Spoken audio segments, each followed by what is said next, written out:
Komunikasi terapeutik. Komunikasi terapeutik adalah komunikasi yang direncanakan secara sadar, bertujuan dan kegiatannya dipusatkan untuk kesembuhan pasien.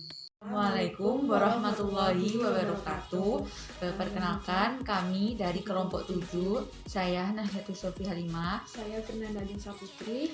Di sini kami akan menerapkan komunikasi terapeutik pada pasien penyakit menurun dengan diagnosa diabetes mellitus. Tahap persiapan atau prainteraksi. Pada tahap prainteraksi, perawat sebagai komunikator yang melaksanakan komunikasi terapeutik mempersiapkan dirinya untuk bertemu dengan klien atau pasien. Sebelum bertemu pasien, perawat haruslah mengetahui beberapa informasi mengenai pasien, baik berupa nama, umur, jenis kelamin, keluhan penyakit, dan sebagainya. Apabila perawat telah dapat mempersiapkan diri dengan baik sebelum bertemu dengan pasien, maka ia akan bisa menyesuaikan cara yang paling tepat dalam menyampaikan komunikasi terapeutik kepada pasien, sehingga pasien dapat dengan nyaman berkonsultasi dengan perawat. Tahap perkenalan atau orientasi. Tahap perkenalan dilaksanakan setiap kali pertemuan dengan pasien dilakukan. Tujuan dalam tahap ini adalah memvalidasi keakuratan data dan rencana yang telah dibuat sesuai dengan keadaan pasien saat ini, serta mengevaluasi hasil tindakan yang telah lalu. Tahap perkenalan atau orientasi adalah ketika perawat bertemu dengan pasien. Persiapan yang dilakukan perawat pada tahap prainteraksi diaplikasikan pada tahap ini. Sangat penting bagi perawat untuk melaksanakan tahap ini dengan baik karena tahapan ini merupakan dasar bagi hubungan terapeutik antara dokter dan pasien. Permisi, selamat pagi. Selamat pagi, Mbak. Perkenalkan, saya perawat Nadia yang berjaga di ruang melati dari pukul 7 sampai dengan pukul 2. Mohon maaf, dengan Ibu siapa? Ibu Fernanda, Mbak. Boleh melihat gelang identitasnya, Ibu? Bisa disebutkan namanya siapa, Ibu? Namanya Fernanda, umurnya 35 tahun, alamatnya Jalan Katulampa. Oh, benar ya, Ibu ya. Di sini saya akan melakukan tindakan pengecekan gula darah Ibu dengan tujuan untuk mengetahui kondisi Ibu saat ini seperti apa. Kemudian untuk membandingkan kondisi Ibu untuk pulang hari esok.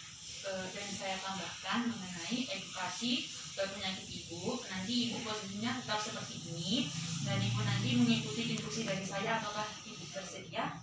Bersedia, Mbak. Baik, Mbak. Tahap kerja merupakan inti dari keseluruhan proses komunikasi terapeutik. Tahap kerja merupakan fase terpanjang dalam komunikasi terapeutik karena di dalamnya perawat dituntut untuk membantu dan mendukung pasien untuk menyampaikan perasaan dan pikirannya. Sekarang saya sudah membawa alatnya, kita mulai ya, Ibu ya. Baik, Mbak. Ibu di sini ditemani sama siapa, Ibu? Dengan anak saya, Mbak. Oh, anaknya. Hari ini sudah melakukan aktivitas apa, Ibu? Tadi sudah makan pagi, Mbak. Makan paginya habis apa enggak? Habis, Mbak. Habis. Ya. Ya.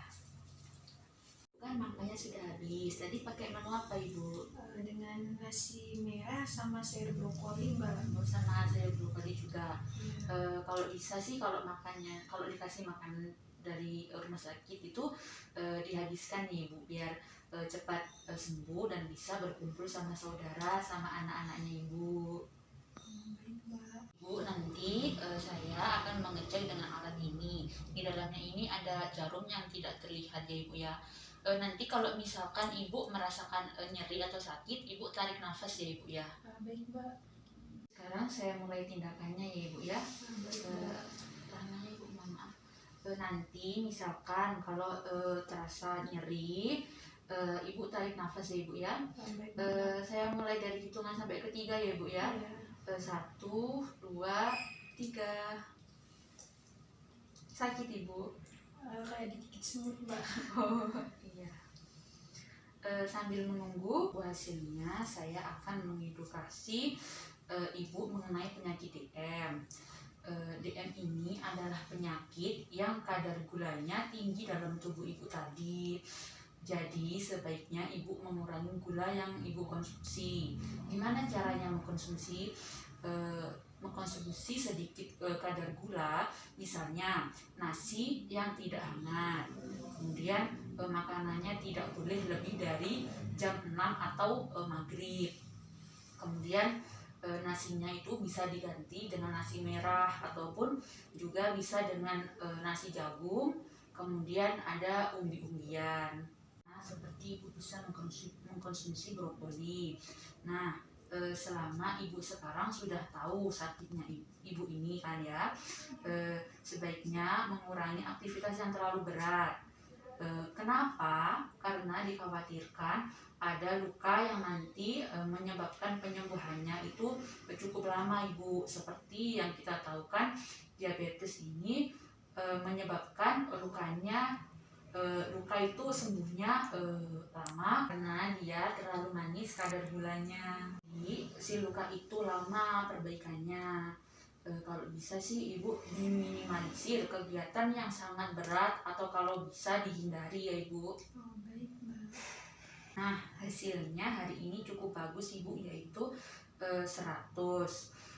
Kalau misalkan kondisi ibu stabil seperti ini, insya Allah besok ibu bisa pulang. Apakah ibu ada yang ingin ditanyakan? Ada Mbak yang saya tanyakan. Ini kan saya kan penyakit penurun dengan diabetes mellitus Mbak ya. Bagaimana caranya biar anak saya itu tidak bisa sakit seperti saya gitu Mbak?